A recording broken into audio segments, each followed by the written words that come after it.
Lot De Leon, botong-boto kay Jericho Rosales para kay Janine Gutierrez. Sa isang eksklusibong panayam ng PEP kay Miss Lot De Leon, hiningan ito ng reaksyon tungkol sa pagkakalink ng kanyang anak na si Janine Gutierrez sa aktor na si Jericho Rosales. Matatandaan ng napapadalas na maispata ng dalawang magkasama sa iba't ibang lugar. Ano nga ba ang masasabi ni Miss Lot De Leon tungkol dito? Ayon sa kanya, natutuwa daw ito at nasurpresa nang dumating si Jericho sa pag-launch ng kanta ng kanyang anak na si Diego sa isang bar para kay Lot ay nakaka-touch daw ang ginawang iyon ni Echo bilang pagsuporta sa kapatid ni Janine. Kaya naman, nagpapasalamat siya sa aktor. Plus points na agad si Echo. Pinabulaanan din ni Miss Lot ang kumakalat na chismis na kung saan ay nakitang naghahalikan daw. Naghahalikan talaga.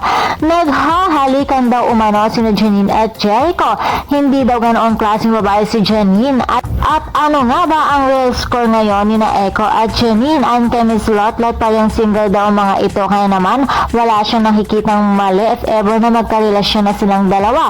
At kung napapadala silang magkasama, lalo na at parehong nasa tamang edad na rin naman ang mga ito. Ayon pa kay Miss Lot, nasa marrying age na din daw ang kanyang anak. At mukhang botong-boto talaga ito kay Echo dahil kilala daw niya si Echo bilang isang maalaga, maasikaso, mapagmahal sa pamilya, family-oriented at napaka-responsable.